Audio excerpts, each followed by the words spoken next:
अस्सलामु अलैकुम वरहमतुल्लाहि वबरकातुहू। कैसे हैं सब मेरे भाई? ठीक हैं, खैर खैरियत से हैं। उम्मीद करता हूँ कि सब ठीक होंगे, खैर खैरियत से होंगे। आज पीर मोहम्मद राशिद आपकी खिदमत में हाज़िर हुआ है। जैसा कि आप भाइयों को पता है कि मैं कुरान पाक तजवीज़ के साथ पढ़ाता हूँ। तो कल मैंने इनको सूरतुल लैल का सबक दिया था तजवीज़ के साथ, तो आज मैं इनसे अभी सुनता हूँ सूरतुल लैल कि ये कैसे सुनाते हैं। हाँ जी, शुरू करें। अऊज़ु बिल्लाहि मिनश शैतानिर रजीम। बिस्मिल्लाहिर रहमानिर रहीम। वल्लैलि इज़ा यग़शा والنهار إذا تجلى وما خلق الذكر والأنثى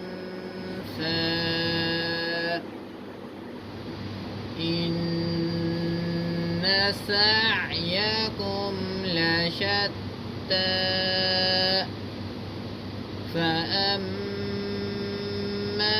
من أعطى واتقى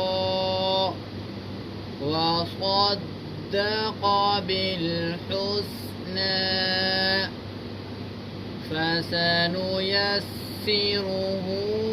لليسرى وأما من بخل واستغنى بخل واستغنى وكذب بالحسنى فسنيسره للعسرى صدق الله العظيम।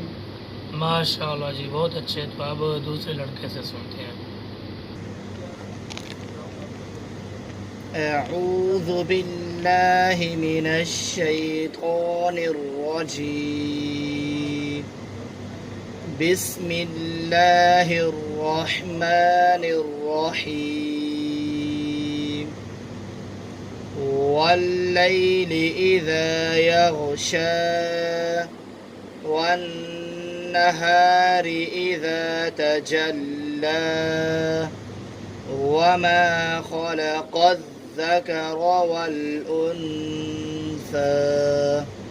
إن سعيكم لشتى فأما من أعطى واتقى وصدق بالحسنى فسنيسره لليسرى وأما من بخل واستغنى وكذب بالحسنى فسنيسره للعسرى صدق الله العظيم। माशाअल्लाह जी, बहुत अच्छे, बहुत शुक्रिया जी। फिर कल इंशाअल्लाह मिलते हैं न्यू वीडियो के साथ। तब तक के लिए इजाज़त। अस्सलामु अलैकुम वरहमतुल्लाहि वबरकातुहू।